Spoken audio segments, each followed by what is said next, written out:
Not content with your content? You've come to the right place. The Discontent Show with Joe Kuzma. Every brand starts with a story. Here's how you can grow your business by sharing it. Now, with today's topic, the host of The Discontent Show, Joe Kuzma.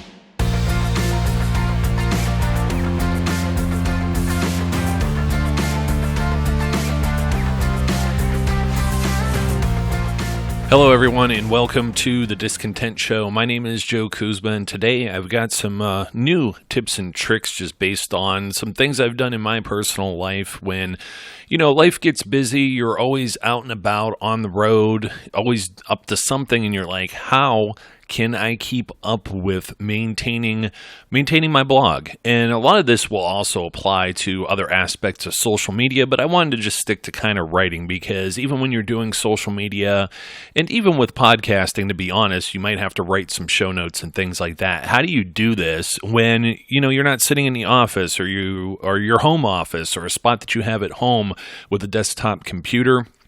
Well, one of the things that I like to do is I travel with a Chromebook, and in the past I've had a Windows laptop, I've had MacBooks, and of course I have an arsenal of other technology at my fingertips, and I understand that maybe these things aren't accessible to everyone, but it doesn't mean that you can't do this on your phone or on an iPad or a similar tablet as well.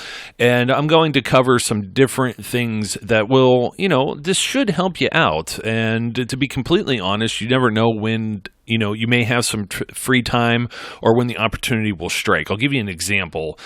Just the past weekend, I took my daughter out to the park. It's one of the last decent weather days of the year, and she's out there and playing, and I brought my Chromebook with me because, she's at that age now where I keep an eye on her, but I'm just kind of sitting there, and what do most adults do anyways? They're playing on their phones. They're on Facebook, they're on Instagram or Twitter or whatever, you know what I mean? Texting. This is some actual quiet time because it's kind of peaceful in the park with the exception of these boys that were kicking a soccer ball around and, nearly broke my Chromebook several times. That could always be a problem. But aside from that, you know what I'm talking about. You got a bench or a picnic table that's nearby and you're able to sit, you're able to decompress. And I've done this many times when taking her to the park, and you kind of get lost almost in your own world a little bit, which kind of helps because now, you're not bored after 20 minutes and your kid's kind of crying and whining and saying, hey, I don't want to go home. Well, I could kind of just sit there and relax. Now, for those of you who aren't parents or have to deal with anything like that, you may have some different spots with downtime. If you're a frequent traveler, a great time is actually, when you're sitting in the airport, either waiting, for your flight, maybe it's a layover or something like that. If you happen to travel by bus or anything of that nature too, or you just kind of go out and about. I don't know, one of the things too, I'm a big craft beer guy, right? And I go to breweries a lot by myself because, my wife isn't interested in craft beer, let's be honest. And whatever friends I do have, those are usually, different opportunities arise as your parents when you have free time to be able to do this. So multitasking. Now, I'm not going to advocate drinking an adult beverage and maybe typing away. Or can I? Because you know what? When you have these tools with you, it's just a matter of, hey, you're putting in some of the work. And really, when I'm doing any type of work and I'm doing it remotely, I don't expect it to be completely polished. I may put some more time into it, but I'll give you an example. Like just being in the park, it was a little sunny, hard to see the screen.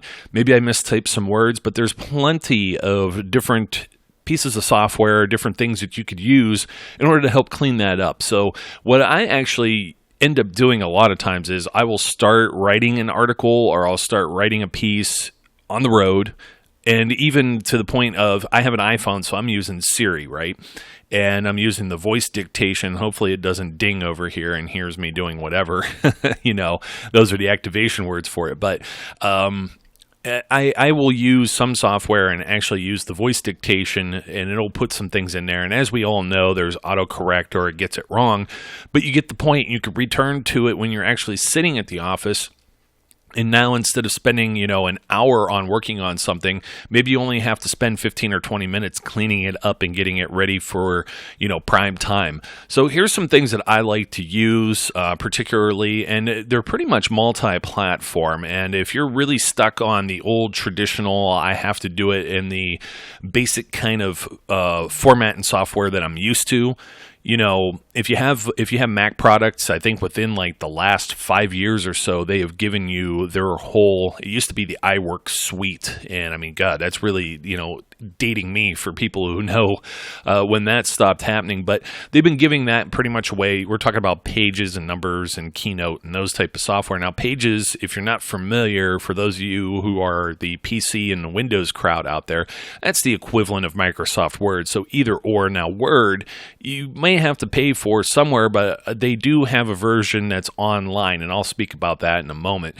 Just the one thing you want to be careful of is if you're using something like a Pages or a traditional Microsoft Office, Microsoft Word, if you're saving those documents on your laptop and your laptop is not your primary machine, you need a way to be able to get back to it.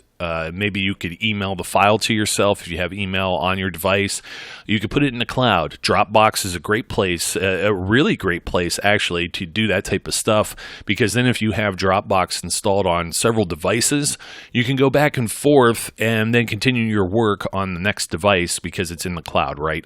And Dropbox, of course, you could substitute that with any of the other competing products such as Google Drive or Microsoft OneDrive, whatever flavor that you like, iCloud, whatever flavor, you know what I mean? They're all kind of the same thing. They do the same type of tasks. Actually, believe it or not, and I'm going to talk about, I might as well just talk about it right now. There's several ways. Pages is in the cloud too. There's a whole like iCloud suite. You could go into a web browser, you could save it to your iCloud and write those things. But Microsoft Word has the same exact thing available, as does Google. Google changes their name for everything. It's like G Suite, and then it's Google Apps, but they basically have like I'm trying to think, word processor. That's a really old word, but something you could write with, right? You could type and get your articles done.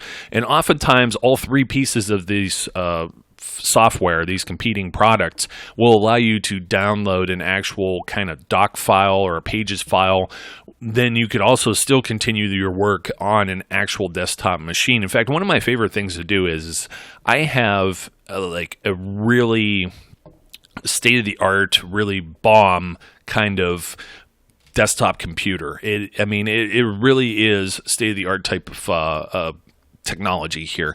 I'm trying not to use a word like kick butt, I think is what I was trying to say, but not butt. But anyways, the machine that I have, it could do everything. I do video work on it and graphics and other stuff. And it is really top of the line, but I don't need a laptop that necessarily does that same type of deal, because that's what the desktop is for. And I think when you travel and you take like that bigger workload with you too, I think that just adds more stress, more pressure just to you trying to get all of these different things done. Because as I've said, and I've acknowledged in many ways, a lot of times this isn't your only gig. This isn't the only thing that you're doing, and you're trying to keep everything afloat. You're trying to juggle all of these different plates. Well, this is a way to do this. And that's the reason why, like, some people kind of like rag on a Chromebook, because it's basically just a web browser. But from a Chromebook, I could go use Microsoft Word online, type up what I type up. I mean, if I can't necessarily see the words because it's in the sun, I get a little close to it, right? And then I come back, I download the Word doc on my machine, and boom. Now, of course, if you have a WordPress website, you could just log right into WordPress and do it right there. The only thing that you're really missing is if you've listened to some of my previous episodes, I generally like to use a traditional piece of software, because I have some things like some autocomplete, some shortcuts, maybe macros that are programmed. But above all, it's the spelling and grammar check type stuff that you might not get when you're typing something directly into a web browser. And it's going to make it harder to find some of your mistakes. See if you double space somewhere. If you're classically trained on a typewriter like I was, that used to be a thing with the correction tape, right? When you're double spacing in case you needed an extra little space there somewhere on the old paper when it put the words on the paper with a typewriter. But now in the digital world, that's not so much of a big deal, but you don't want the double spacing in there. Single spacing facing on anything that has to deal electronically or digitally here will do just fine. But yeah, I personally, the one reason I stick with Word is all the Microsoft stuff I have, I'm familiar with. But I mean, it's up to you. It's a personal preference. So when I say that, you can interchange that with Google or Apple's Pages or anything like that. And then what ends up happening is that when you return to it, or if you're able to do it all, from your other device, great. I know it's really hard sometimes to type. You may have a keyboard if you have like an iPad, but you don't have mouse support, right? And it's hard to go back and correct things and fix things tapping with your finger or even the pencil, the Apple Pencil. It's a real pain in the butt. So I just let that stuff save in the cloud, and then I return to it when I can actually use actual mouse and keyboard, and I can clean it up a lot quicker. So this is basically just, you're writing drafts. If you happen to do it with a phone, you can do it with a phone if you type. I have fat fingers. Oftentimes, I will just do the audio translation, the voice to text, and I'll put it into a program like that. Another program that I do like to use, by the way, is Evernote, but it has some limitations too. The free version is only for 2 devices, and if you only have the 2 devices, like a phone and then a desktop, that's great. You can always go and retrieve your notes anywhere with a web browser the same way. So it's not necessarily, you don't have to download an app or the actual software. You could always go in a web browser. Say you do have a Chromebook, that's probably one of the preferred ways, even if you do have an app, because then that way, when you're using the web browser, it's technically not an extra device, okay? But Evernote will do the same thing, and the one thing, though, that just lacks with Evernote, it'll help keep you organized so you don't have to worry where your files went, where you saved it, in a Dropbox or Google Drive, but you kind of miss out on the whole grammar, text, kind of deal right there with the spell check. So just be careful. The reason I'm kind of like blanking right there too is one thing. When you're dealing with the stuff that's on the web, particularly Word and Google and that, when you go and copy and paste that directly into something like a WordPress, it can be a little messy. You could get a lot of like HTML code and different formatting that you don't necessarily want to pull into your website. So you kind of want to do a paste as plain text, or you may want to download the actual Word doc if you end up continuing on an actual desktop computer, or if you have a full-fledged laptop and that's your workstation, you could do something like that. But pretty much this is just me talking about being mobile. You go and you travel. You don't want to pack all of these big things with you. You can get a lot of this done with a phone or a tablet or something. The reason I mentioned the Chromebook is just, it's not even a 12-inch screen, and the thing weighs like maybe 4 or 5 pounds. It's very light, and 12 hours of battery life. And I've been a convert. I used to hate them before, but I'm not trying to be a Chromebook salesman here, but it's just something that really helps because, the other thing that you can do with these, I didn't mention it yet, but remote software. There's remote desktop software that's out there. There's different varieties of it. TeamViewer, AnyDesk, a few others. Some of them are built in or baked into the operating system. The Chrome browser has an extension that you could put in there as well. And what you end up doing is I talked about, hey, I could do all of these really crazy things with my wonderful desktop computer that I have, but I have a very underpowered Chromebook that's basically like, we're talking about bologna to filet mignon here if we're comparing it as meats, right? And I could still use the Chromebook to remotely access the all-powerful, almighty computer and maybe do some of the other things that I need to do. So that's always another option for you. But the one thing you have to take into consideration is that can you work offline with some of these things, or do you need to be connected to the internet? And you'll find that out too with your own trial and error based on what type of devices that you have. But one of the things is a lot of folks don't realize is that you could use your phone as a hotspot if you don't happen to have access to Wi-Fi, or in the case of a really bad hotel, coffee shop, restaurant where the Wi-Fi is just awful and barely works, you may want to opt to just use your phone anyways because it may have better reception, better signal, and a stronger internet connection there than what you may have with whatever is offered free where you're sitting like at a Starbucks or something of that nature. So just kind of keep that in mind too. I mean, it's just, you may have that included as part of your wireless plan already. I do. Some of it has limits. You'll never hit those limits unless, you're streaming an awful lot of movies or video. And in a lot of cases, there's partners to the different, big wireless companies like an AT&T or Verizon that you won't go over your data caps. They'll actually offer it, they say free, but you're still paying for it, right? But it won't go against you, on your quota for your data. So just keep that in mind. You may need an internet connection. I mean, if you're driving, don't do any of this while behind the wheel, of course. But, it works kind of the same way as a hands-free phone call sometimes. If you have the app kind of set up and you have a short commute and you just hit the button and you start taking notes and you hit the button again that's on your steering column, hey, you've already put some stuff in there, even if it's just bullet points, even if it kind of, doesn't translate it verbatim.